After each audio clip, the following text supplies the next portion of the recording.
Oh wow, she looks incredibly pretty. Good job, Oda. You made such a good character design. Oh, she's 12 by the way.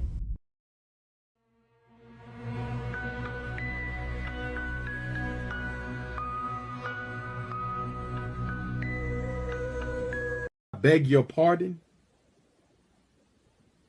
I beg your pardon.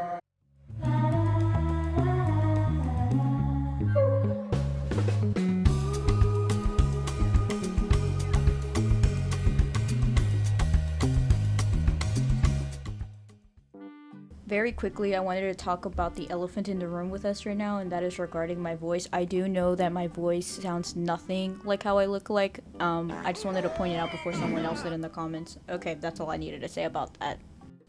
There was this one time where me and my friends were talking about our hyperfixations because we all have evil autism, and we started to talk about One Piece.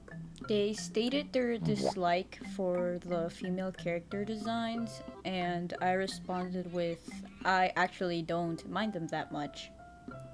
While they understood where I came from at the moment, I must admit that in hindsight, I was not deep enough into the anime to realize that the designs become mad annoying and repetitive after a while. Now that I have come to a mutual understanding with them, I can see their argument. I can give Oda his credit where it is due. Compared to other shonen anime, Oda has always had more than spectacular writing for his female characters. Some of my favorite moments in all of anime have to do with the women of One Piece. The most prominent examples being when Nami asks Luffy for help in liberating her village, and Robin asking Luffy for help because she wants to live. Honestly, some of the most peak moments in all of anime. However, just like everyone else, Oda is a human, and every human has their own flaws in their own way. One of these flaws that Oda has is female character designs, specifically the character designs after the post time skip in his story. The pre time skip designs are incredibly charming compared to the post time skip designs, as well as in One Piece's women's having variety. Nami, Robin, Vivi, the most important women, and others had distinct silhouettes, personalities, and clothing styles that reflected who they were. For example, although Nami and Vivi had relatively the same body shape and face shape, the way they presented themselves made them different. Nami's short hair and warm toned hairstyle compared to Vivi's cool toned and longer hairstyle, as well as their different clothing choices, made them different from each other. This same logic applies to Robin as well. Robin having a darker aesthetic made her differentiate herself from Nami, which is a good thing since they are always going to be seen near each other. Yes, Oda's art style has leaned into exaggeration and has always done that, but the characters still contrasted enough to be able to be told apart. This homogenization flattened their individuality. Robin and Nami, once instantly distinguishable, now look nearly identical to most of the women post time skip.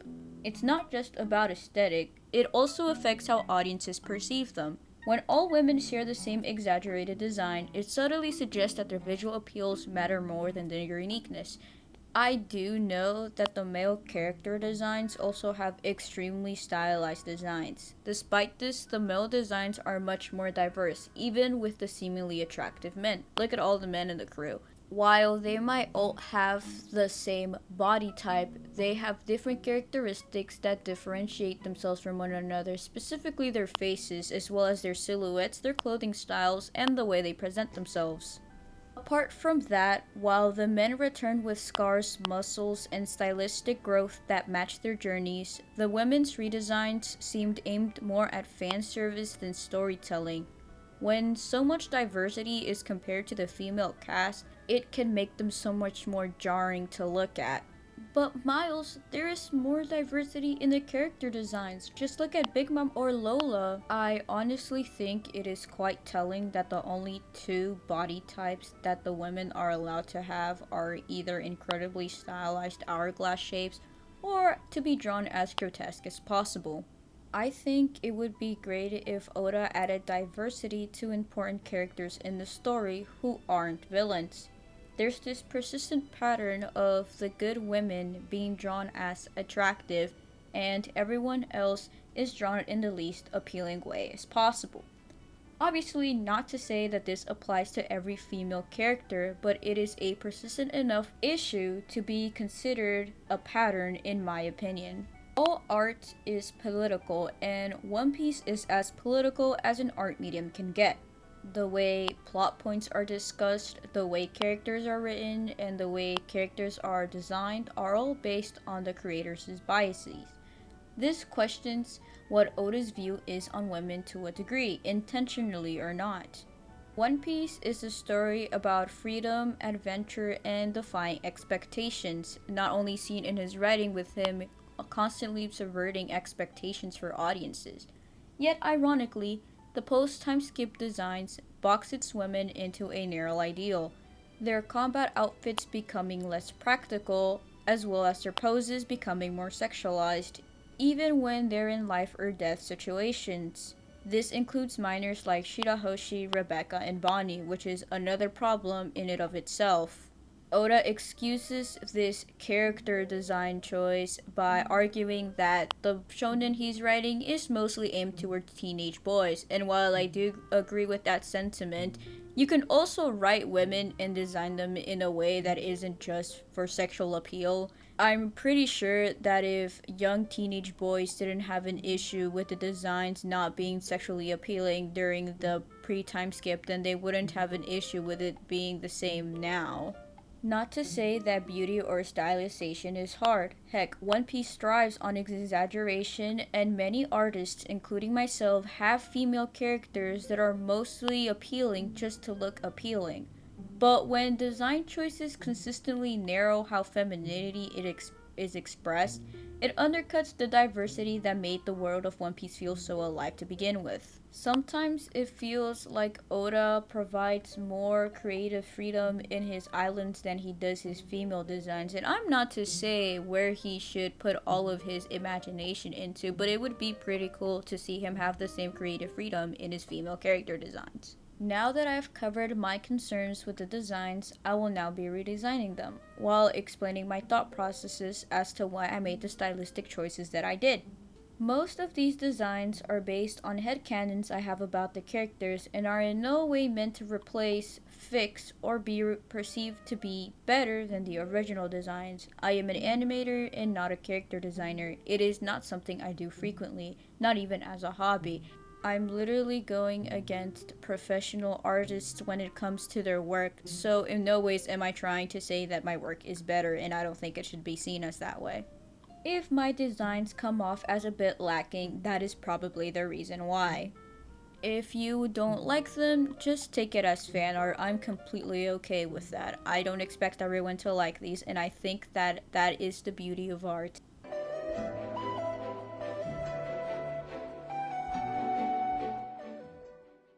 Anyways, we're gonna be starting off with Nami because I feel like I changed her design the least. I was indecisive on whether or not I wanted to keep the same face as her post time skip design, since she was the original and everyone after the time skip is basically just a copycat of her. However, I'm so sick of seeing it everywhere that I just retconned the idea completely. I decided to give her more dilated eyes to make her look more like a cat, sort of. I went with this because I wanted her to still somehow be correlated to her nickname, the cat burglar, since it's not really something that is prevalent after the post time skip.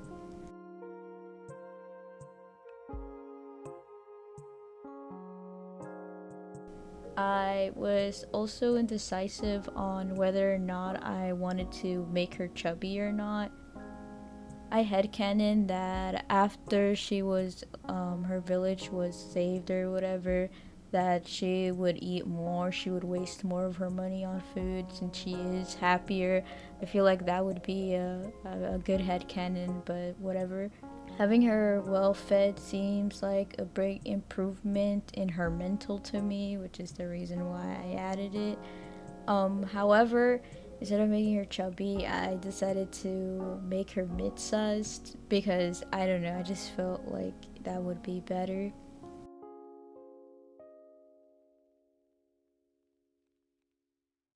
I also kept her hair the same since I really like it. I really like it long, even though her short hair is also pretty iconic.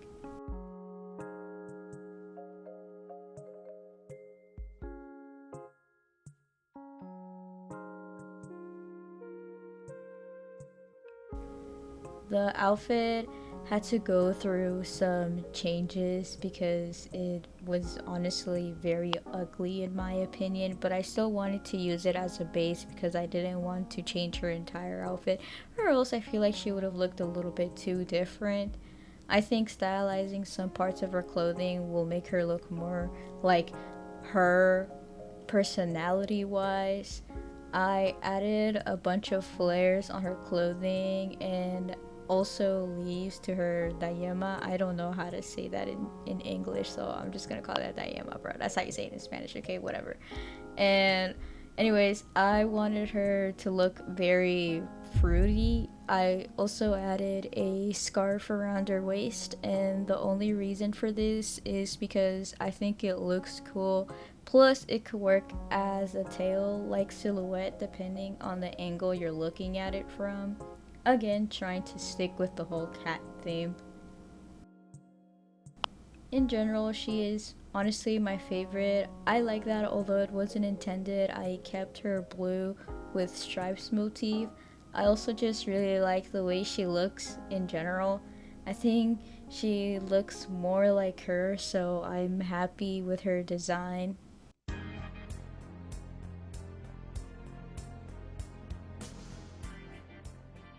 To be completely honest and frank with you all, when Robin came back from the time skip, I thought she was Boa for a second. I really thought Boa was going through her Treadwife arc. I honestly think the confusion came from her hairstyle and the change in her skin tone. The feature that differentiates Robin the most from her other counterparts at the moment is her nose, so I wanted to make sure that the noise remained the same under all circumstances. I was questioning whether or not I wanted to give her bangs back, but after reading the manga, I realized that there is an important reason as to why her hairstyle was changed, and for that reason, I will not be changing the hairstyle. I will, however, add more volume to her hair. I headcanon her as having more volume to her hair compared to Boa.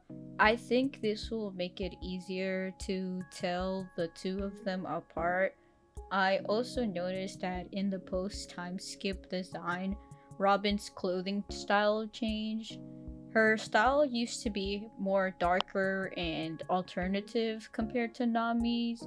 For this reason, I wanted to make a combination of her time skip and pre time skip clothing choice. I kept the same silhouette, I just decided to change the colors because it kind of already looks like a spy, and that's the aesthetic I was going for, as I think it suits her better than whatever she is wearing now color wise. I also tried to give her a leathery texture when it came to her clothes, but I think it didn't translate well.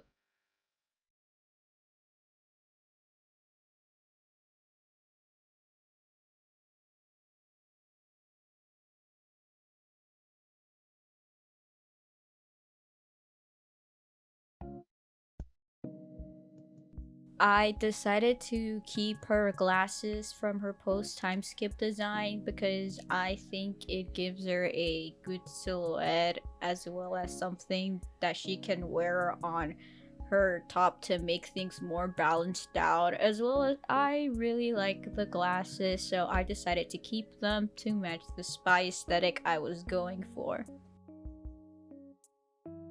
I also decided to give her eye bags because I feel like sometimes she just stays up a little too late reading old books or researching what she's found so far regarding the poneglyphs and such. There's a lot of people saying that they preferred when Robin had tanner skin, and then there's other people saying that she was always meant to be pale and the anime had misrepresented her skin tone. However, I wanted to keep her skin tone the same because it helped differentiate herself from the other girls. I know that Oda canonized her as being similar to Russians, however, Russian people can still have darker skin tones. I think I did a pretty good job translating her old aesthetics into this new design that I made for her. I really like the way she looks now, but for some reason to me she looks a little off. I don't know if it's something about the face or the way she's posed, but she just looks a little off to me. Nonetheless, I also really like her design despite her looking a bit off to me. Maybe I just need to draw her a little more so she can grow on me. And by that I mean me learning how to draw her face right.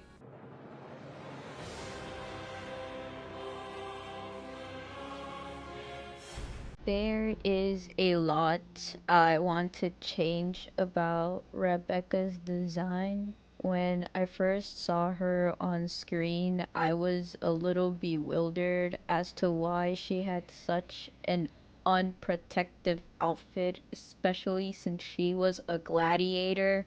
Then I found out she was 16, so I was even more perplexed as to why a minor would be wearing that. I genuinely don't know what Toei or Oda were thinking when giving her this fit dog. Due to both of these reasons, I decided that my main focus was going to be on her armor rather than her physical characteristics.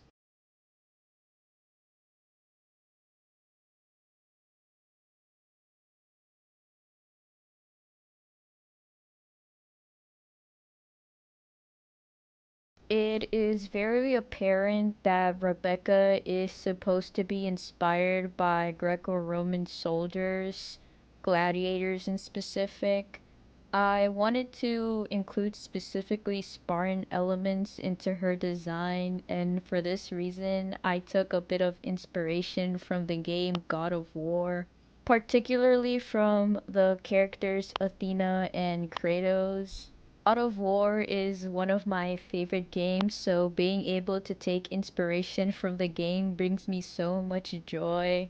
I took inspiration from Kratos regarding the skirt and the wrist guards, while I took the inspiration of the armor from Athena. I kept her braid the same as it has the same style the Romans used when in battle. I also decided to keep her boots the same as I didn't have much I wanted to change about them. I also gave her tired eyes because just like my Robin excuse, I feel like she's constantly training for these gladiator matches, so giving her a more tired appearance because of it, I feel like would fit her character lore more.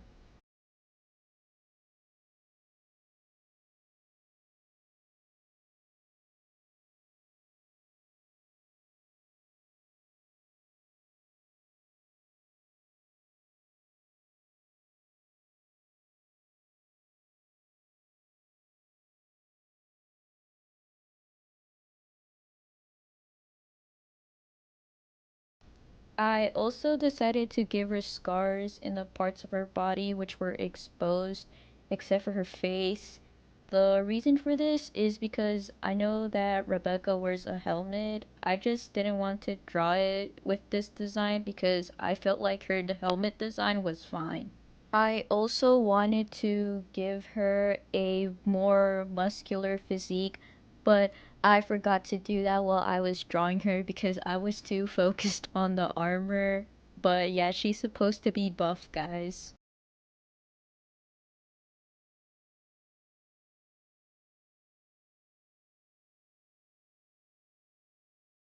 I was indecisive regarding her accent color. I didn't know if I wanted to keep the blue cape that was in her original design or if I wanted to change it. I decided to end up changing it to a deep red, and this is because red is often associated with aggression and violence. Having this big red cape engulfing someone that seems so young is very symbolic to her situation that she's stuck in. I know we're getting philosophical with this one.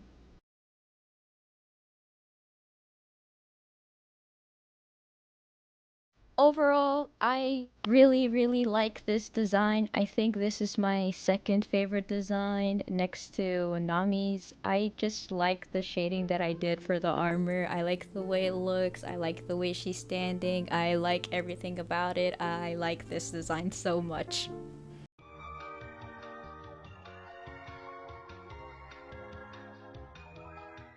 Shirahoshi is somewhere in my top 5 in all of the character designs in One Piece. I just really like her color palette and I really like the way she looks, but I wanted to change her clothing style because I just feel that it didn't really fit her role. For Shirahoshi, I also wanted to give her more fish-like features, and for this reason, I decided to give her the fin ears that I've seen a lot of people give her, as well as giving her longer nails so she looks more animalistic, quote unquote, in a way. I also decided to make her the most pale out of everyone I'm drawing because she was stuck in that one room for a large amount of time and she never went outside to see the sun or anything like that, so that's why she is extremely pale. I also changed her hair to be more curly on the ends rather than wavy. I know that the wavy hair is supposed to be representative of the waves of the ocean, but I also felt like the little swirlies in her curls could also work in that way as well. Her hair tufts remain at the top of her head and in the same shape because they are honestly too iconic to be removed from her in my opinion. Also because I feel like this could also be seen as a cultural thing that's specific to Fishman Island. For her clothing, I decided that I wanted to change it so she could fit her mother's attire since she is the princess of Fishman Island. Her mother wears like a kimono type of thing. It looks better on her because her tail is kind of the extension to the kimono, so I kind of had to cut Shirahoshi's in half. Hopefully that's okay. After a while, I realized that the design was becoming very top heavy with all the things going on around her head, so I decided that keeping the patterns in her tail would work to balance things out a little. However, I think this backfired a little because I think she stands out too much compared to the other designs I did, so whoops on that part. I wanted to give her more of a warm toned accent color such as red or pink to match her mother, but I feel like this was getting too close to Rebecca's design color palette, so I decided to change her accent color to a pastel blue, which I think fits better anyways because of the whole ocean theme. I really like this redesign I made for her, even though I basically just put her in different clothes. Nonetheless, I'm very happy with it. I like her color palette a lot. I think she might have my favorite color palette out of everyone here. Other than that, I don't really have much to say. So yeah, she's cool.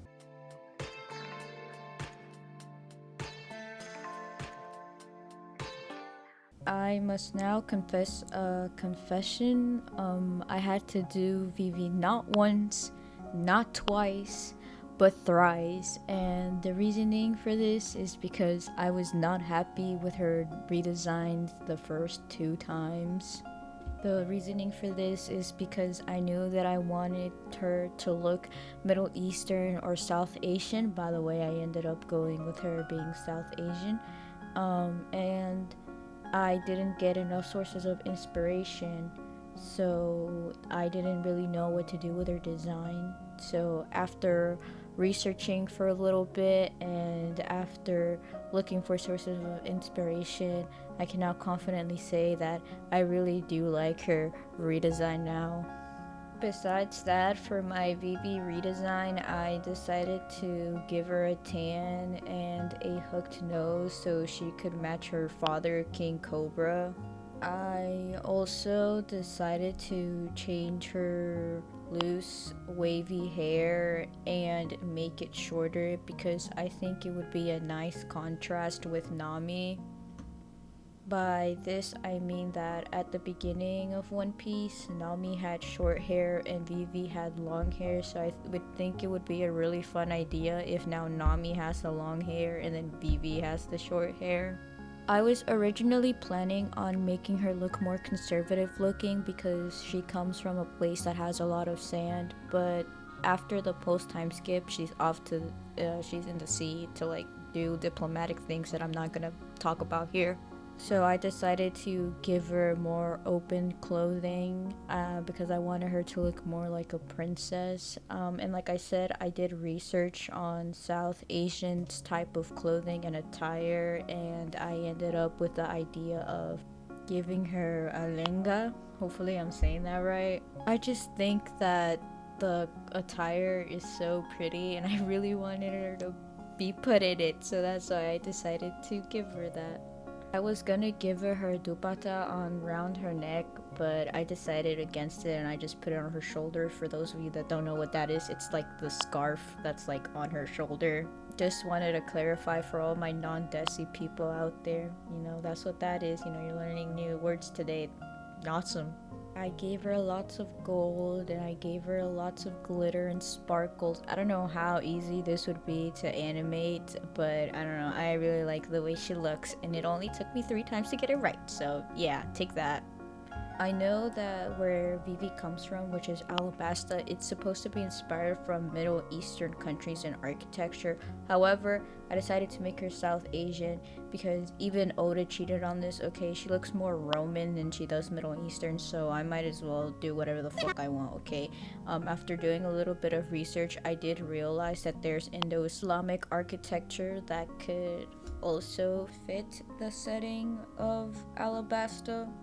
I changed Vivi the most considering her original design and also the redesigns that I made. I know that she went through a lot of changes, but I can say that I am very happy with her design now. I think she looks like Vivi now, so that's awesome. I also learned a lot of new things while doing her, so that's also pretty epic. So yeah, I'm really happy with the little troubleshoot that I had to go through her, because I feel like I wouldn't have known about different cultures a little bit more if I didn't have to struggle with her.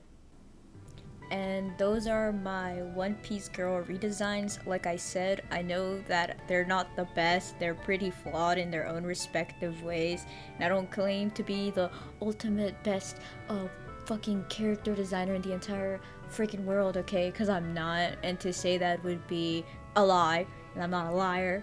I don't think I am. Anyways, yeah, hopefully this was enjoyable to watch. I don't know, it's my first time making one of these. The only reason why I did this is because I really like One Piece and I really like the women in One Piece, and I just wanted to make them in a way that was more appealing to me, and I think that's all that matters in the end, okay? And yeah, I don't think I'll make one of these anytime soon, but in case I do, it was probably because this was fun to finish. I have to start editing as I'm recording this, and I don't like editing, but we'll figure it out when we get there. Alright, that's it. Okay, bye.